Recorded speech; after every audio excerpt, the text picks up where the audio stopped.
Breakthrough finally happened. This is part 53 of sharing my story on here because it's so much easier than writing another book.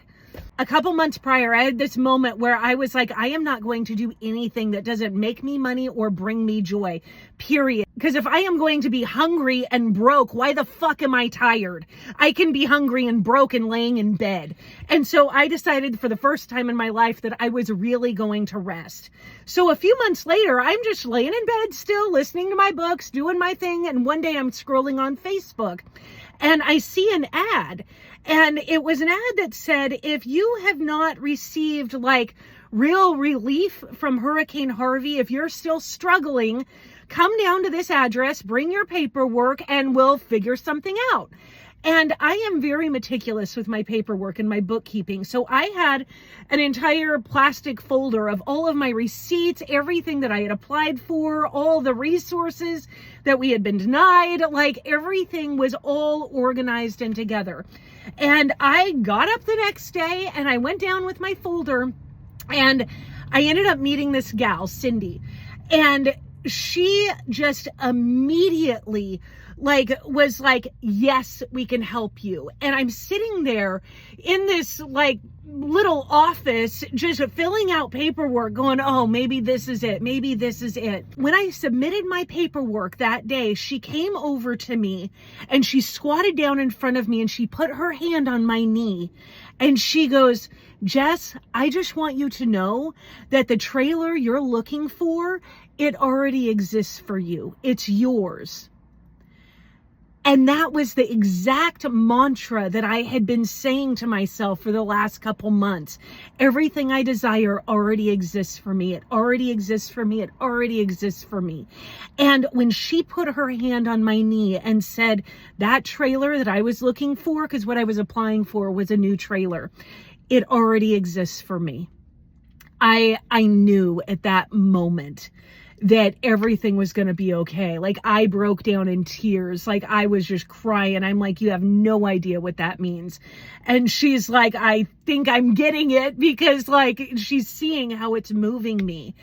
And this started this process of us being able to get a new trailer because the trailer that we were in like was very hurricane damaged and it had a lot of problems. It was not movable.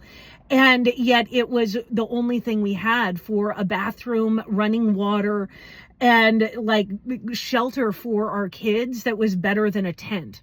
This nonprofit had recently had a trailer donated that had the quad bunks in the back. So the 4 bunks, the 2 on either side, and it had 2 bathrooms, well, 1.5 bathrooms, which was like a miracle because we had been sharing a bathroom, like 1 bathroom for all of us for like ever. And that seemed like amazing to be able to get an RV that had 2 toilets in it. Like that's crazy.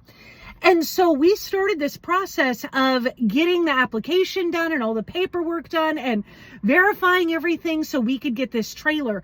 And it was happening really, really fast. So they ended up moving us into a church, which was really crazy. Church was also connected to the nonprofit, which was on the same property. And then they had these like sleeping bunk trailers out back.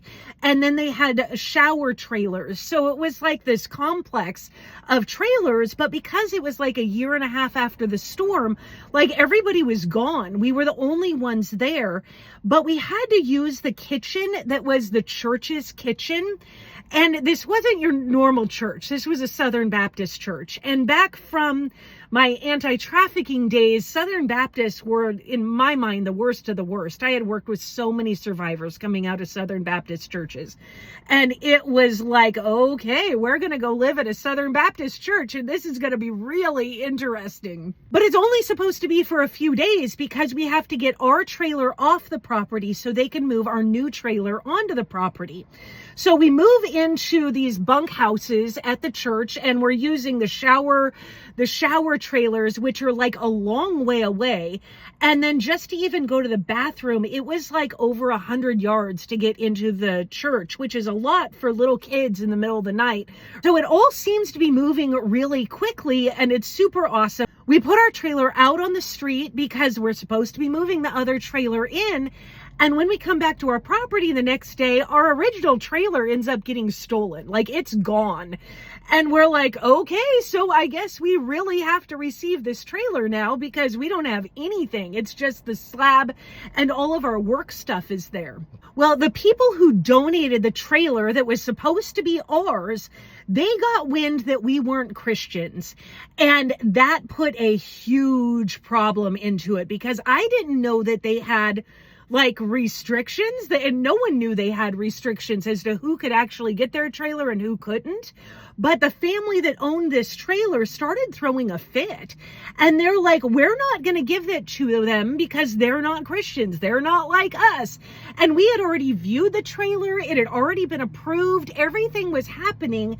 And they started dragging their feet, and they ended up dragging their feet for like 6 weeks. So we end up living at this church all the way through Easter, which was insane.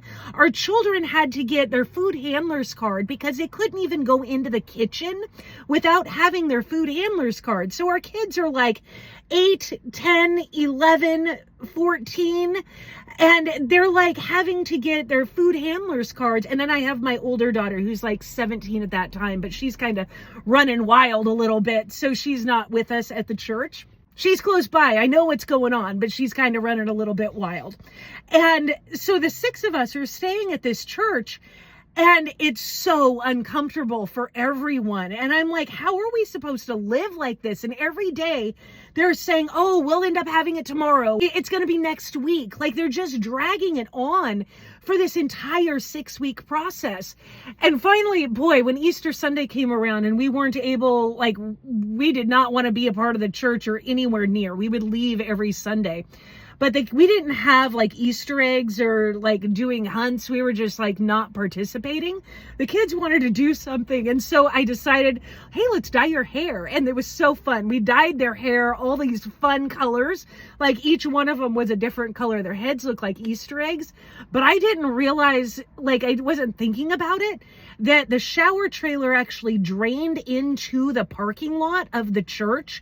And so we dyed the entire parking lot like Easter colors on Easter Sunday. And it was so funny because I was like, oh shit, we better just get out of here quick. So we packed up and left real quick before anyone got there, and I never heard anything about it. Also, the church building happened to be a great place to do intimate things with Reed. Like, that was a lot of fun because I was like, where the hell are we supposed to go? Might as well use the church. Sure as hell can't use the bunk with the kids. Like, so we had a lot of wild times that I can't talk about on social media, but are very, very funny because the sanctuary's cool. The bathrooms are cool. There were a lot of cool places in that church, and it was a lot of fun, but it was a lot of misery too, because it was constantly walking on eggshells and constantly being told that we need to accept Jesus and we need to do this and we need to do that. And it was a lot. I think they were just as happy to get rid of us as we were to be able to leave. So after 6 weeks, we finally got our trailer and we were back on the property, and for the first time in like a really long time, a really solid break. Like, things were moving our way, and that was so exciting.